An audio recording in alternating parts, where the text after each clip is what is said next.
The space race was a competition of economics, technology, and politics.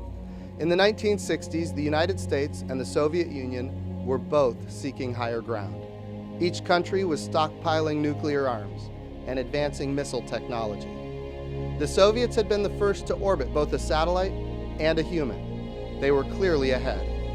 I'm NASA Administrator Jim Bridenstine. For 5 years, I served in the U.S. Congress on the Science Committee, which oversees NASA. Written on the wall is a scripture: where there is no vision, the people perish. On May 25, 1961, President John F. Kennedy presented Congress with the most inspirational vision in history, and he gave it a deadline.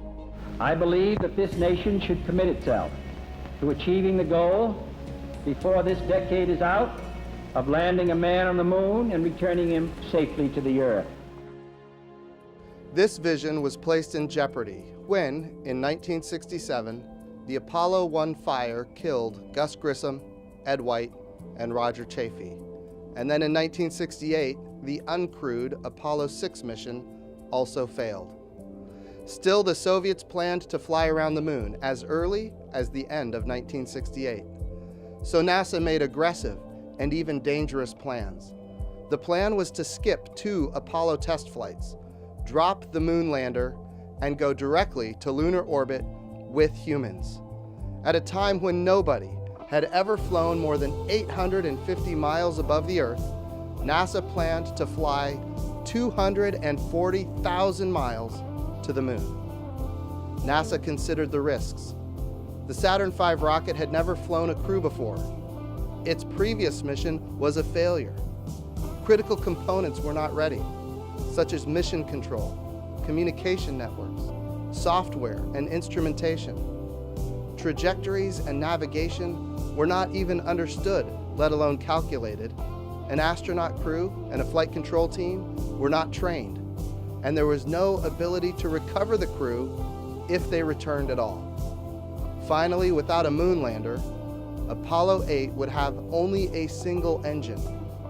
It would need to be reignited many times to get to the moon, to enter lunar orbit, to change orbits while at the moon, to exit lunar orbit, and to fly back to Earth.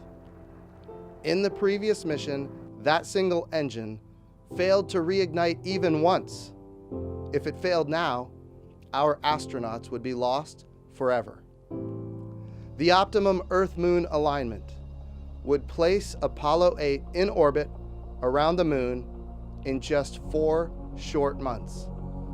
A dangerously aggressive schedule, given all that was needed to be accomplished. Even more worrisome, our astronauts would be in lunar orbit on Christmas Day. Any failure would wreck Christmas for the entire nation. NASA worked overtime, and NASA was dedicated. The engines are on. 4, 3, 2, 1, 0.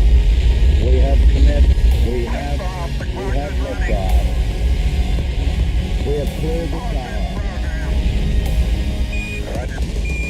Out of here, Houston. That's clear. On Christmas Eve, Frank Borman, Jim Lovell, and Bill Anders were the first humans to orbit the moon and the first humans to see an Earthrise above the moon's surface.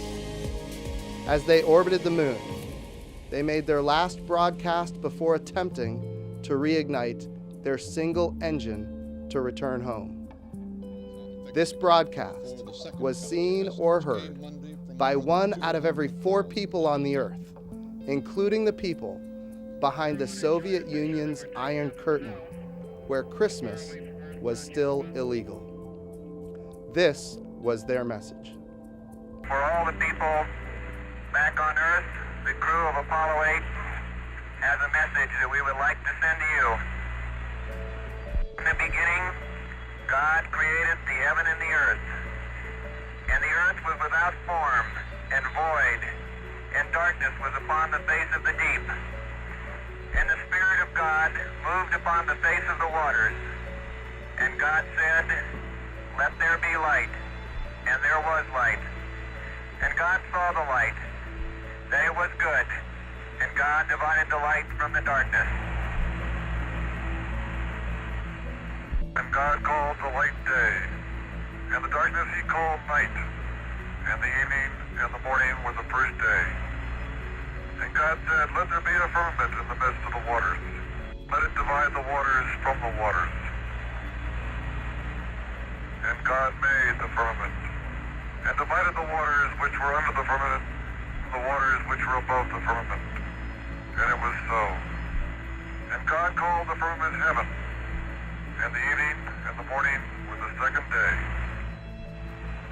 God said, let the waters under the heaven be gathered together into one place, and let the dry land appear, and it was so. And God called the dry land earth, and the gathering together of the waters called he seas. And God saw that it was good. And from the crew of Apollo 8, we close with good night, good luck, a Merry Christmas, and God bless all of you on the good earth.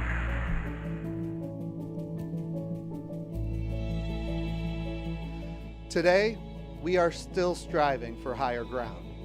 This time, we're doing it with our international partners, including Russia.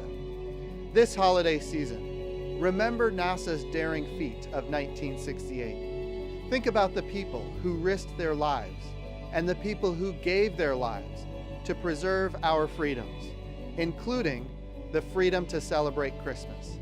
Merry Christmas, Happy Holidays, Happy New Year's, and Ad Astra.